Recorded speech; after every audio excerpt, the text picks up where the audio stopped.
이번 주간은 성탄절이 들어있는 주간인데 성탄절을 어떤 태도로 맞이하는 것이 가장 하나님이 기쁘게 하는 것인지 이 부분을 초점으로 말씀을 생각해 보겠습니다. 10절에 보면 그로 말미암아 세상이 지은 바 되어서되 세상을 창조하신 주님께서 이 땅에 왔습니다. 그러나 세상의 그를 알지 못했다. 11절에 보면 자기 땅에 오매 창조주가 인간의 몸을 입고 땅에 오셨는데 자기 백성이 여기다 자기 백성에는 인간이만 인간이 그 창조주를 몰랐다. 영접하지 않았다. 그런데 예수님이 오셨을 때 두 가지 반응이죠. 하나는 알지 못했다. 영접하지 않았다. 근데 12절에 특이한 현상이 있어요. 영접하는 자가 생긴 거예요. 영접하는 자. 그렇게 사람들이 예수님을 몰라보고 영접하지 않았는데 그래도 예수님을 맞이한 사람이 있었다. 그래서 성탄절에 무엇보다도 주님이 이 땅에 오셨는데 어떤 태도로 맞이하는 것이 바르게 영접한 것인지 예수님에 대해서 잘 아셔야 됩니다. 예수님은 하나님이 인간이 되신 분이다. 이렇게 믿어야 됩니다. 정상적인 성장 과정을 거쳤습니다. 그리고 어른에 대해서는 3년 동안 공생에 하나님 맡겨진 공적인 사역을 감당했습니다. 고난받으시고 십자가에 죽으셨습니다. 우리 죄 때문에 그렇게 하셨습니다. 3일 만에 부활하셨습니다. 40일 동안 제자들과 함께 했다가 하늘로 승천하셨습니다. 그리고 지금은 하나님 보좌 우편에 앉아 계십니다. 그리고 장차 이 세상을 심판하기 위해서 재림주로 오십니다. 예수님을 우리 중보자로 믿는 것입니다. 중보자의 자격을 가지고 있으면 그 직무를 수행하셨습니다. 선지자, 왕, 제사장 이 세 가지 직무를 통해서 하나님과 인간 사이에 막힌 죄 문제를 풀어내고 하나님이 인간에게 죄인 인간이 하나님께 나갈 수 있도록 그런 중보적 사역을 주님이 감당하셨습니다. 예수님은 유일한 중보자입니다. 사람과 하나님 사이를 연결하는 유일무이한 분입니다. 우리 주님을 구원자로 믿는 것, 중보자로 믿는 것, 그리고 성육신부터 재림할 이런 주님으로 믿는 것, 이 주님에 대한 신앙 고백이 정확해야 성탄절이 하나님이 기쁘시게 받으실 만한 태도로 맞이하게 되는 것입니다. 예수님이 오셨을 때 광경을 보면 대부분 그때 사람들은 메시아가 오면 큰 복스럽고 아름다운 나라를 세워서 세계에서 가장 강력한 나라, 세계에서 가장 도덕적으로 거룩한 나라, 그래가지고 세계 전체 파장과 영향을 끼치는 그런 나라를 이룰 메시아, 그런 구원자를 전부 다 기대하고 있었습니다. 현실의 부조리와 고통과 괴로움을 다 처리하고 자유롭고 정의롭고 공의로운 그 아름다운 세상 나라, 그 나라가 이스라엘 나라에 세워진다고 굳게 믿었습니다. 이상적인 국가를 만들어줄 그런 메시아를 기다리고 있었습니다. 그런데 그 메시아가 땅에 오셨습니다. 세상에 그를 알지 못했다. 자기 땅에 오며 자기 백성이 영접하지 않았다. 베들레헴의 그분이 아기로 태어나셨습니다. 유다 땅에 있는 자기 백성들이 거의 그 사실을 알지 못했습니다. 그 중에 몇 사람만 알았습니다. 극히 드물게 동방박사 멀리서 별을 보고 신기하게 인도를 받아가지고 예수님의 출생지까지 안내를 받았습니다. 목자들이 밤에서 양을 치다가 천사들이 안내를 받아가지고 예수님께 나와서 경배를 했습니다. 세월이 좀 흐른 뒤에 시몬과 안나가 성전에서 성령의 특별한 감동으로 이분이 바로 이 어린아이가 장차 세상을 구원할 메시아다. 이런 계시를 받고 알았습니다. 세월이 좀 흐른 뒤에 세례 요한이 예수님을 알아왔습니다. 근데 이런 유형의 사람들, 동방박사, 목자들, 시몬, 안나, 세례 요한, 이 사람들이 예수님을 알아서도 예수님을 정확하게 안 것이 아닙니다. 예수님을 잘못 알아본 경우도 있었습니다. 요한복음 6장 15절을 보면 예수님이 오병이의 기적을 일으키자 군중들이 이런 분이 바로 우리나라의 임금이 되어야 한다. 그럼 우리 먹고 살 걱정 없이 다 해결해 줄 것 아니냐. 이분이 왕이 되면 병자들 다 고쳐지고 가난한 사람들 다 부하게 만들어지고 나라 문제 다 해결해지고 그래서 이분을 왕으로 옹립하자. 예수님을 왕으로 세우는 움직임이 있었습니다.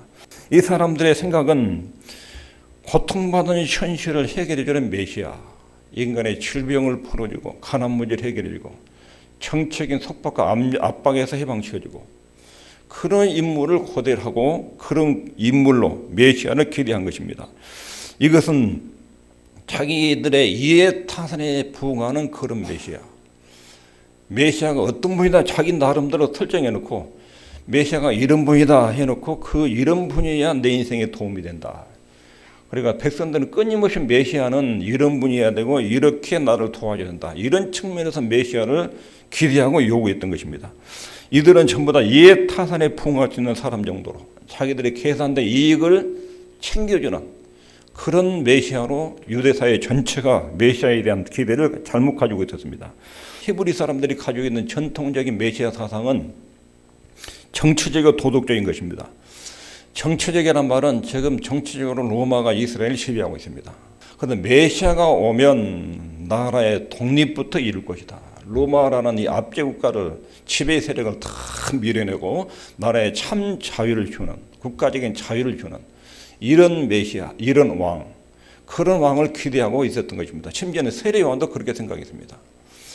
세례요한이 예수님 6개월 먼저 와서 전했는데 예수님이 딱 나타나는 걸 보고 그분의 사역을 보니까 전혀 독립운동은 안 하시는 거예요.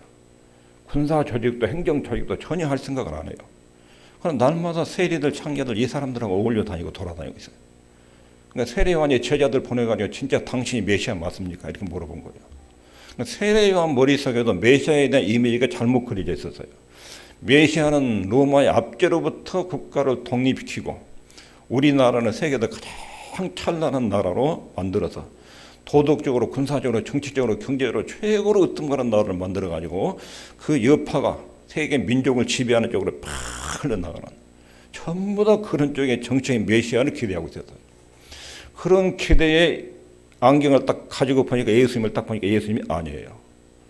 그러니까 예수님을 메시아로 맞이하지 않은 거예요. 자기 땅에 왔는데 누구로부터도 예수님을 환영받지 못했어요. 도덕적인 메시아라는 것은 도덕적으로 가장 정의롭고 공의로운 나라를 세우는 그런 정치적으로 가장 권력과 능력과 힘 있는 나라, 도덕적으로도 가장 깨끗한 나라, 그런 나라를 만들어줄 왕을 기대한 거예요. 전부 다 자기 입맛에 맞게 메시아를 다 변형시켰어요. 그러니까 예수님이 나타난 모습이 안 보인 거예요, 눈에. 그리고 그런 메시아를 기대하고 있는데 주님의 움직임은 그런 일을 안 하는 거예요. 그러니까 나중에 이 사람들이 분노해가지고 그걸 죽여라 십자가에 죽인 거예요. 자기들의 이해타산에 맞지 않는 행동을 하니까. 그래서 예수님을 잘못 알아본 거예요. 그러나 예수님은 그들이 원하는 그런 메시아 일을 전혀 하지 않으셨어요. 예수님의 왕권은 정부 조직이나 행정 능력을 통해서 이루는 그런 왕권이 아니에요. 예수님이 다스리는 왕 나라, 예수님이 이루신 나라는 특이하고 굉장히 도덕적으로 수준 높은 나라예요.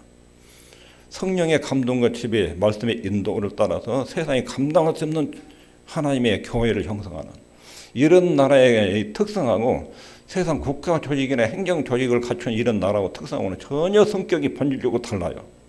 예수님이 이루시려는 나라하고 유대 백성들이 생각하는 메시아 왕국과는 전혀 개념이 달라요. 근데 그 사람들은 수천 년 동안 메시아에 대한 그릇된 안경이 마음속에 다 선입견과 편견이 만들어져 가지고 예수님이 나타날 때 그런 메시아의 관점으로 딱 보니까 전혀 예수님을 환영하지 않은 거예요. 특별히 종교 지도자들, 성경에 해박한 사람들일수록 그런 잘못된 메시아 간의 편견에 선입견에 사로잡혀서 주님을 제대로 맞이하지 못한 것입니다. 뿐만 아니라 이들은 예수님의 가르침을 참 못 알아들었습니다. 예수님은 하나님 나라에 대한 도리를 심오한 내용을 아주 쉽고 명확하게 가르쳤습니다. 창녀들 세리들이 이해할 수 있는 언어로 시장에서도 누구한테 말해도 다 알아들을 말로 가르쳤습니다. 그런데 사람들이 못 알아들어요. 성령의 조명과 인도를 받아야 하나님 말씀이 이해가 되는 것입니다. 그들 속에는 깊은 선입견, 편견 이것이 딱 가슴을 막고 있고 눈을 막고 있었어요. 예수님이 하나님 나라에 대해서 아무리 외쳐도 못 알아들어요. 이해가 안 되고 예수님을 죽이려고만 하고 이런 태도를 보인 거예요. 당시 사람들 중에는 예수님은 인간이면서 참 하나님이다. 인간이라는 것은 다 믿어요. 예수님 육체를 가진 모습을 가지고 있어요. 인간. 근데 그분이 하나님이다. 이것은 전혀 몰랐어요. 그런데 예수님께서 하늘에서 지금 엄청난 축복의 선물을 가지고 땅에 오셨어요. 예수님이 가지고 온 축복을 자기 것으로 삼고 누리려면 반드시 예수님이 하나님이고 인간이다. 이렇게 믿어야 돼요. 근데 그렇게 믿는 사람들이 거의 없어서 누구든지 예수님이 가져오신 엄청난 하나님의 선물을 받으려면 예수님이 하나님이고 인간이다. 그리고 그분이 십자가에 죽으신 것은 우리 죄 때문이다. 이런 사실에 대해서 믿어야 되는데 그런 믿음을 가진 사람이 거의 한 명도 없을 정도로 예수님을 믿고 구원받으려면 예수님을 하나님의 독생자는 믿어야 되고 하나님이요 사람이시다. 이렇게 믿어야 됩니다. 그래야 그가 이 땅에 오셔서 신비한 하나의 선물, 구원의 선물을 인간에게 나눠줄 텐데 성령께서 오시기 전까지는 그렇게 믿은 사람들이 거의 없었습니다. 대부분 전통과 선입견에 갇혀서 그들의 마음이 완고해져서 예수님의 가르침도 인격도 사역도 인정하지 않는 이렇게 굳어진 상태로 주님을 맞이하게 된 것입니다. 그뿐만 아니라 메시아가 고난을 받으신다, 십자가에 돌아가신다, 이런 가르침은 들어갈 여지가 전혀 없어요. 전혀. 예수님이 아주 심각하게 결정을 내리시고 가이사라 빌립보에서 제자들에게 신중하게 물어봐요. 세상 사람들이 나를 누구라고 하느냐. 세상 사람들이 있으면 이렇게 말합니다. 너희들은 나를 누구라고 하느냐. 이 주님의 이 가르침은 굉장히 신중해요. 왜냐하면 이 너희들, 이 제자들은 앞으로 주 예수님께서 창세전부터 예정하신 구원 계획을 인간에게 전파할 사람들이에요. 전파할 사람들. 근데 전파할 내용을 12명의 제자들이 안 믿고 있어요. 너희들은 나를 누구라고 여기느냐. 그러니까 베드로가 주는 살아계신 하나님이고 하나님의 아들이십니다. 네 말이 맞다. 성령께서 너에게 알게 했다. 네가 깨달은 게 아니고 성령께서 알게 해줬다. 그러면서 베드로의 신앙 고백이 하나님의 성령의 감동으로 나온 것을 딱 토대로 놓고 그 다음에 그 위에다 조심스럽게 한마디 하시는데 고난받고 죽는다. 제자들이 얼마나 이것을 탁 튕기니 베드로가 대본에 탁 받아쳐요. 베드로가 예수께 가나야 가노다. 가나다 이 말은 좋게 말하는 게 아니라 비꼬는 식으로 선생님 그런 말씀하시면 안 됩니다. 이런 태도에 말하는 거예요. 가나야 가노다. 내가 주님 돌아가지 못하다 맞겠습니다. 목숨을 걸고 주님 못 돌아가지 맞겠습니다.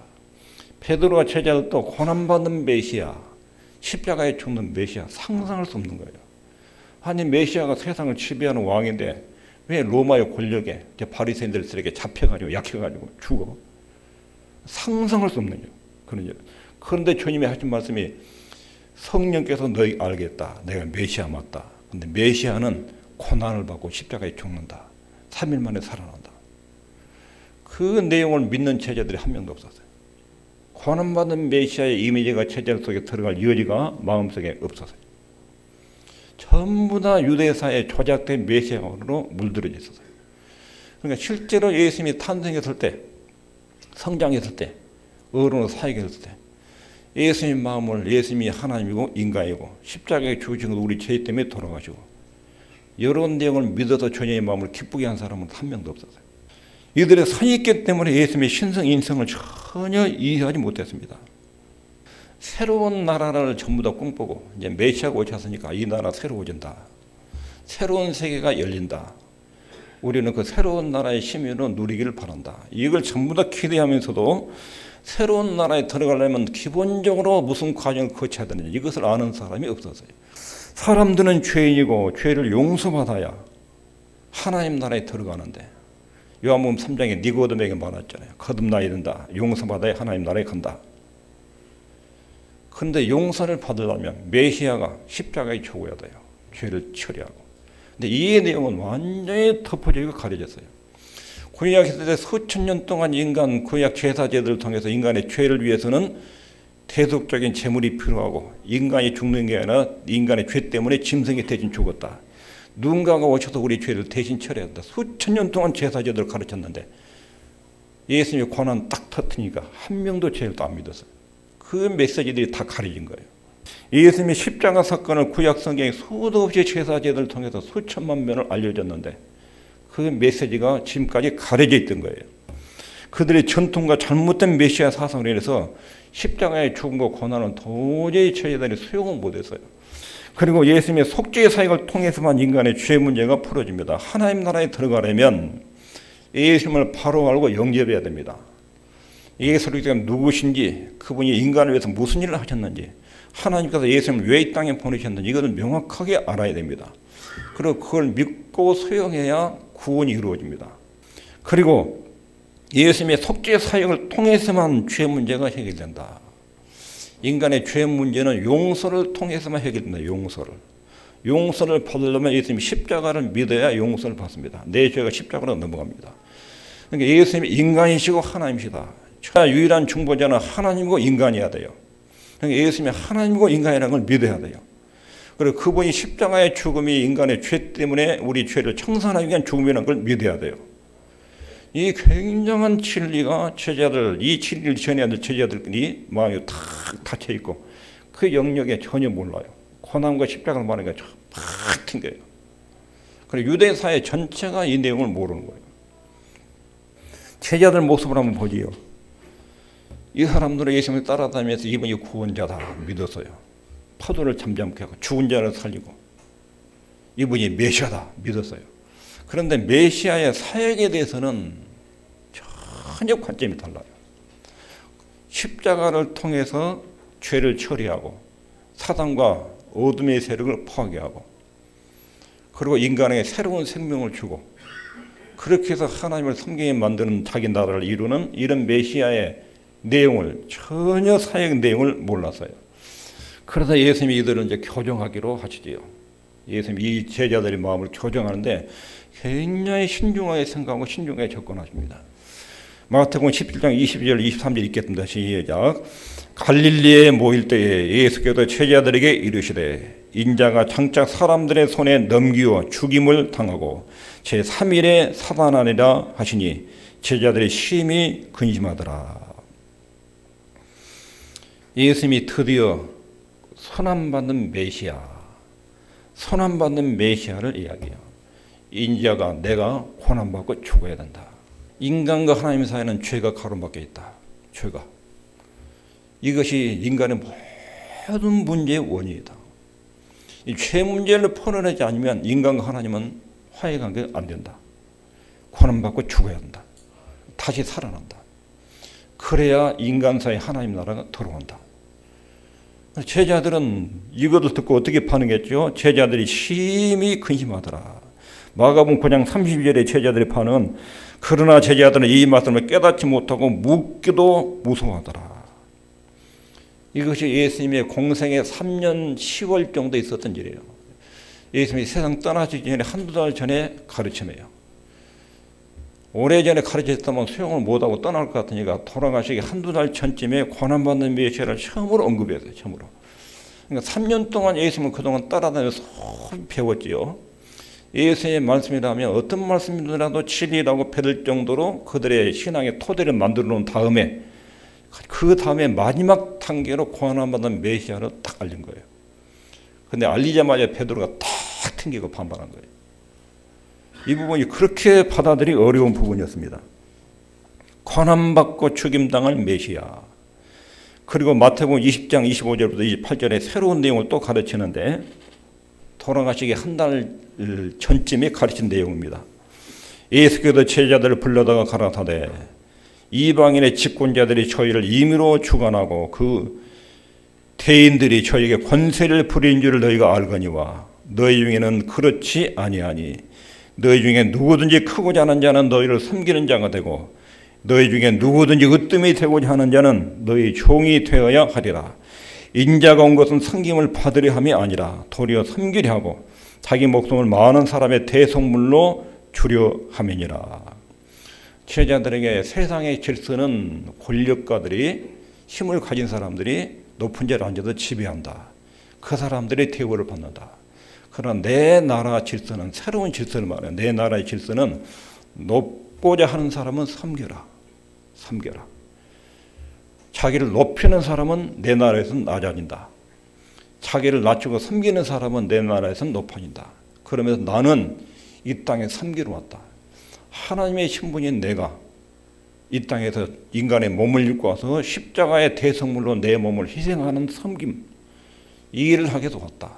그럼 하나님 나라의 새로운 질서의 원리를 가르쳐요. 마지막 돌아가시기 일주일 전 화요일, 그러니까 돌아가시기 약 3일 전쯤에 예수님이 또 마태복음 23장 11절부터 12절에 또 가르칩니다. 너희 중에 큰 자는 너희를 섬기는 자가 되어야 하리라. 누구든지 자기를 높인 자는 낮아지고 누구든지 자기를 낮추는 자는 높아지리라. 자, 예수님이 오신 목적들을 다 제자들까지 오해를 했습니다. 대부분의 사람들이 예수님이 오신 이유를 몰랐습니다. 십자가에다 죄를 처리하기 위해서 오셨다. 그리고 인간은 하나님 앞에서 죄가 용서돼야 하나님의 은혜와 축복을 누릴 수 있다. 이런 사실들을 몰랐습니다.